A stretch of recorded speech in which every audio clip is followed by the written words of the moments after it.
শুভ সন্ধ্যা বন্ধুরা। একটি সুন্দর সন্ধ্যা আর তোমাদেরকে সাথে নিয়ে আমার আজকের ব্লগটা আমি শুরু করছি। রিজু এখন যাবে টিউশন পড়তে, ওকে আমি ছোলার ছাতুর শরবত দিয়ে দিলাম। এই গরমের মধ্যে কি আর দেবো বলো তো সন্ধেবেলা খেতে। তো ও ছোলার ছাতুর শরবতটা খেতে খুব ভালোবাসে, তাই সেটাই দিয়ে দিলাম। ও রেডি হয়ে গেছে, ওর বাবার জন্য অপেক্ষা করছে। আর রেডি হয়ে কিন্তু টিভি দেখছিল, ওই যে নলেজ ভিডিও, সেগুলো দেখতে খুব ভালোবাসে, সেগুলোই দেখছিল। এখন ও যাচ্ছে টিউশন পড়তে, ওর বাবা প্রতিদিনের মতো ওকে পৌঁছে দিতে যাচ্ছে।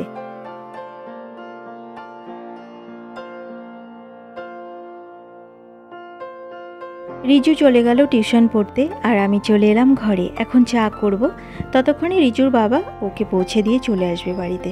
আর দেখো এই যে মুড়ি এনে রেখেছে, মুড়িটা আমি এই কৌটোর মধ্যে ঢেলে রাখবো। আগে চা করেছি, চাটা রিজুর বাবাকে দিয়ে আসি, তারপর এই যে দেখো ভিজিয়ে রেখেছিলাম, কিন্তু সেটা যে ঢেকে রাখবো সেটা ভুলে গেছি। তো দেখো রিজুর বাবা এতক্ষণে চলে এসেছে, চা কিন্তু আমি আগেই বসিয়েছিলাম। তো এখান থেকেই তো এখানে খুবই কাছে টিউশন, দিয়ে আসতে বেশি সময় লাগে না, তার মধ্যে বাইকে করে যায়।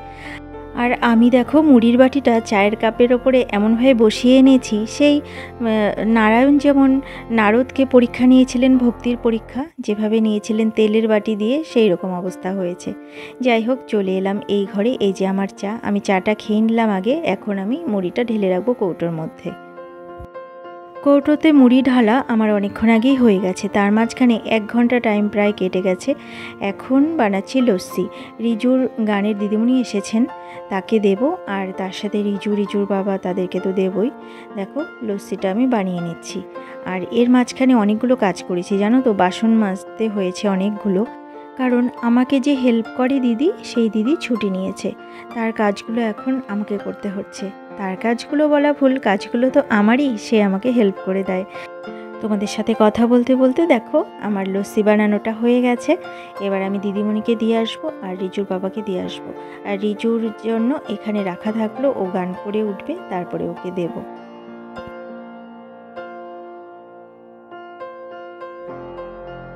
আমি আবার চলে এসেছি রান্নাঘরে। এই যে জলের বোতলগুলো দেখছো, সবই ফাঁকা হয়ে আছে। গরমের দিন তো বেশি জল লাগে। আর ওইদিকে দেখো আমি ভাত বসিয়ে দিয়েছি, ভাতটা হতে থাকুক, ততক্ষণে আমি জলের বোতলগুলো ভরে নিই।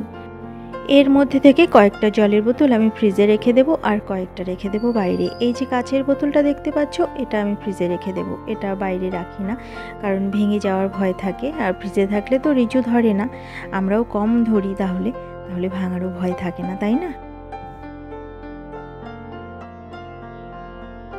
জলের বোতলগুলো আমার সবগুলো ভরা হয়ে গেছে। এই যে দেখো টেবিলে রেখে দিচ্ছি, আর কয়েকটা ফ্রিজে রেখে দেবো এর মধ্যে থেকে। এবার আমার এত গরম লেগেছে, আমি বেডরুমে এসে একটু বসলাম। রিজু এখানে খেলছে দেখো গাড়ি দিয়ে।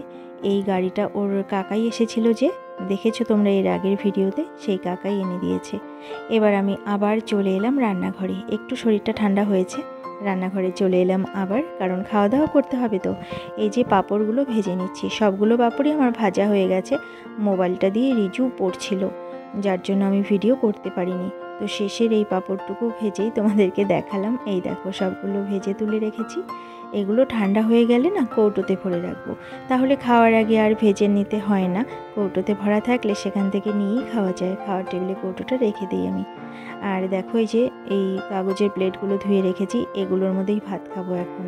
যেহেতু দিদি এই কয়দিন আসবে না, যার জন্য থালা বেশি করব না। বাসন তো হবেই, বাসন তো আর কম হবে না, বাসন যা হওয়ার তা হবেই, তবে 3-4টে থালা যদি কম হয় ক্ষতি কি, তাই না? আর দেখো এই যে কৌটোর মধ্যে পাঁপড়গুলো ভরে রেখে দিলাম, আর চলে এলাম ঠাকুর ঘরে। গোপাল সোনাকে শয়ন দিয়েছে রিজুর বাবা, আমি শুধু দেখিয়ে দিলাম শয়নের পরে ঠাকুর ঘরে পর্দাটা নামিয়ে দেওয়া হয়েছে সেটা। তো বন্ধুরা, এই ভিডিওটা আমি কাল পর্যন্ত কন্টিনিউ করব, তোমরা দেখতে থাকো আর আমার সাথে থেকো। শুভ সকাল বন্ধুরা। কাল রাতে যে ব্লগটা শুরু করেছিলাম, সেটাই কিন্তু আজ সকালে কিছুটা সময় আমি কন্টিনিউ করব। এই যে চা করে নিয়ে আসলাম, রিজুর বাবাকে চা দিয়ে দিলাম, জল আগেই দিয়ে দিয়েছি। আর জানালার ধারে আজকে দাঁড়ানোর আর সময় পাইনি, কারণ আজকে ঘুম থেকে উঠেছি 8টার সময়। যেহেতু আজকে অফিস নেই, স্কুলও নেই, যার জন্য একটু দেরি করে উঠেছি, তা না হলে তো কোন ভোরে উঠতে হতো, তাই না? আর আজকে না রোদ উঠেনি, দেখো আকাশে বেশ মেঘ করে আছে, বৃষ্টি হলে ভালো হতো, কিন্তু মনে হয় বৃষ্টি হবে না, কারণ বৃষ্টির আশা ছেড়েই দিয়েছি। যেদিন হবে সেই দিন খুশি হব, আর আশা করে লাভ নেই। প্রতিদিনই ভাবি যে মেঘ করেছে বৃষ্টি হবে, বিদ্যুৎ চমকাচ্ছে বৃষ্টি হবে, কিন্তু বৃষ্টি আর হয় না। 2-4 ফোঁটা বৃষ্টি পড়েই বন্ধ হয়ে যায়, আর তখন আরও অসহ্য গরম লাগতে থাকে। যাই হোক, এখন একটু হাওয়া আসছে, দেখো গাছের পাতাগুলো নড়ছে, দেখেই বোঝা যাচ্ছে। এবার আমার চাটা নিয়ে এসে আমি এখানে বসি, এখানে বসে বসে চা খাবো। আর এই যে গোপাল সোনা এখনও ঘুমোচ্ছেন, তাকে জাগানো হয়নি। আমি চলে এলাম এবার রান্নাঘরে এসে আমার চাটা নিয়ে যাব। এই যে চায়ের কাপের উপরে বিস্কুটটা রেখে দিয়েছিলাম। আর জানালার ধারে গেলেই আমি সব কাজের কথাও কিন্তু ভুলে যাই, দেখতে থাকি খোলা আকাশ। আর দেখো ওই যে রিজুর বাবা ওখানে বসে আছে, আমি যে চেয়ারে বসে চা খাই সেই চেয়ারটা বন্ধ আছে। দেখো অফিস থেকে এসে ব্যাগটা কিন্তু সেখানেই রেখে দিয়েছে কাল, সেটা আর সরানো হয়নি। এখন আমি চা খেয়ে চলে এসেছি রান্নাঘরে, আর চা করার আগে গ্যাসটা মুছে নিতে ভুলে গেছিলাম।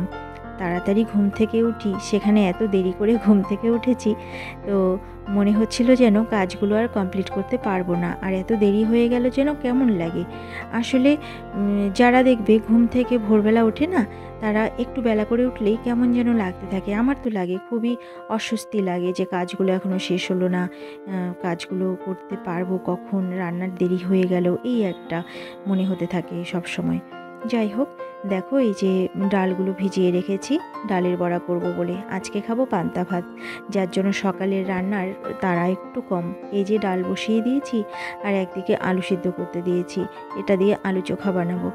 প্রেসারে দিতে পারতাম, প্রেসার কুকারে, কিন্তু সেটা আর বের করলাম না, কারণ মাজতে হবে নিজেকে, তাই। আর দেখো এটা আস্তে আস্তে সেদ্ধ হতে থাকুক, ততক্ষণে রিজুকে আমি দুধ বিস্কুটটা দিয়ে আসি। রিজু ঘুম থেকে উঠে এখানে বসে গান করছে, হাত মুখ ধোয়া হয়ে গেছে আগেই, জল খেয়ে নিয়েছে, এখন দুধটা দিলাম, দুধ বিস্কুট খেয়ে নেবে। আর ওর মনটা খুব একটা ভালো নেই, একটু টেনশনে আছে, কারণ কালকে ওর গানের পরীক্ষা, আর গানের প্রিপারেশন খুব একটা এবার ভালো হয়নি, তাই হয়তো ওর মনটা একটু খারাপ লাগছে। আমি আবার বললাম, চিন্তা করো না, গানের পরীক্ষা তোমার ভালোই হবে। আগে থেকে আমরা যে বিষয় নিয়ে খুব বেশি চিন্তা করি সেটা কিন্তু খুব ভালো হয়, চিন্তার অতটা বিষয় হয়ে দাঁড়ায় না, আমার ক্ষেত্রে তাই হয়। আর যে বিষয় নিয়ে চিন্তা খুব একটা করি না, নিশ্চিন্তে থাকি, সেটাই খারাপ হয়। তাই আমি ওকে আশ্বাস দিচ্ছিলাম যে তোমার পরীক্ষা ভালো হবে, তোমাকে যে এই যে প্রশ্নের উত্তর দিতে বলবে তুমি সঠিকভাবেই সেটা দিতে পারবে, এটা আমার বিশ্বাস। তো সেটা শুনে ও একটু আশ্বস্ত হলো, আর গান করতে শুরু করে দিল। আর আমি চলে এলাম রান্নাঘরে এসে এবার মিক্সিতে আমি ডালটা পেস্ট করে নেব। আর এই যে দেখো বাজার করে নিয়ে এসে রেখে দিয়েছে, এগুলো এখন গুছাবো না, রান্না করে তারপরে অন্যান্য যে কাজগুলো আছে সেগুলো করে নিয়ে তারপরে গুছিয়ে রাখবো। আর ডালটা বাটা হয়ে গেছে আমার, এই যে বড়াগুলো এখন আমি ভেজে নিচ্ছি।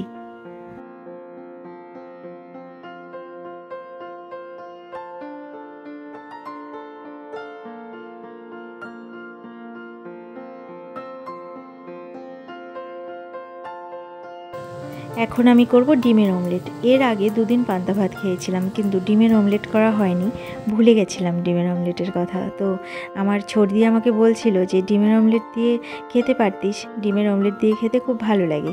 তো আজকে আমার মনে আছে যে সেটা করতে হবে, তো করে নিলাম। আর দেখো সব কিছু রেডি হয়ে গেছে, এবার আচারটা দিয়ে দিলাম, আর উপর থেকে কাসুন্দি দিয়ে দিলাম, আর তার সাথে দিয়ে দেব 2টো কাঁচা লঙ্কা। পান্তা ভাতের থালাটা আমি রেডি করে নিয়েছি। আর কি কি দিয়েছি এখানে একটু কাছে থেকে দেখিয়ে দিই। এখানে আছে কাঁচা পেঁয়াজ, লেবু আছে, আলু চোখা, আর এখানে ডিমের অমলেট আছে, তার সাথে আছে আচার আর কাসুন্দি, আর 2টো কাঁচা লঙ্কা, আর এখানে আছে ডালের বড়া, আর এখানে আছে ডাল। ব্যাস এইটুকু দিয়েই পান্তা ভাত খাওয়া হবে। আর এইভাবে পান্তা ভাত খেতে কিন্তু দারুণ লাগে।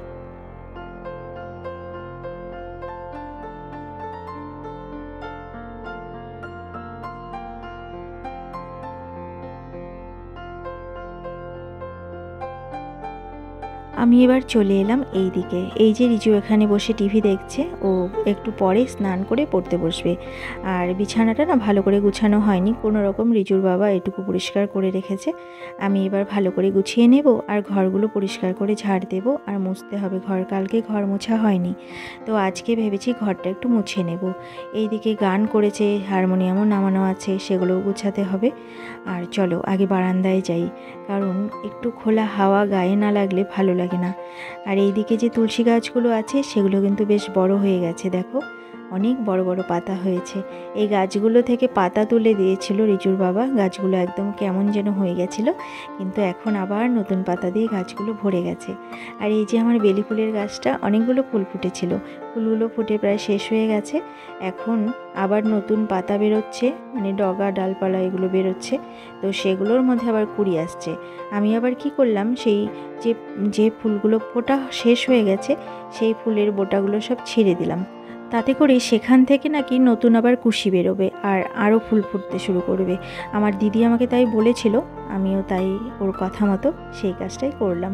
এবার আমি জামা কাপড়গুলো মেলে দেবো। এই জামা কাপড়গুলো কাল রাতে আমি ধুয়ে রেখেছিলাম, রাতে বলতে কাল বিকেলে। আমি আর মেলে দিইনি সেগুলো, আজকে আমি এখন মেলে দিচ্ছি। শুকিয়ে যাবে হাওয়ায় দিলে, কারণ আমি মোটামুটি শুকিয়ে বের করেছি মেশিন থেকে।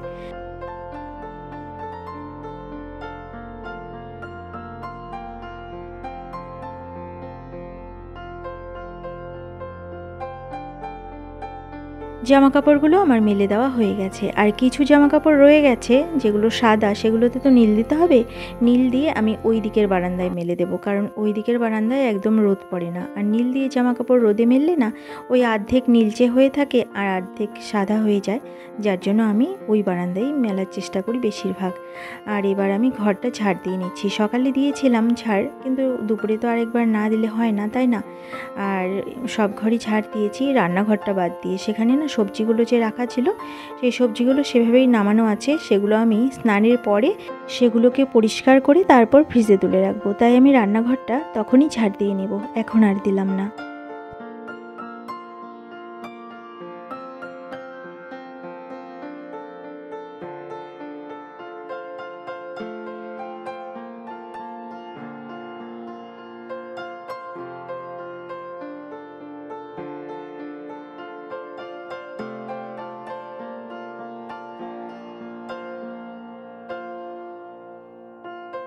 আমার সব কাজই হয়ে গেছে। এবার আমি স্নান করে চলে এলাম ঠাকুর ঘরে। গোপাল সোনাকে সেবা দিয়েছে রিজুর বাবা, আমি এলাম প্রণাম করার জন্য। আর ভাবলাম তোমাদেরকে একটু দর্শন করিয়ে দিই, কারণ আজকে একবারও গোপাল সোনাকে দর্শন করানো হয়নি।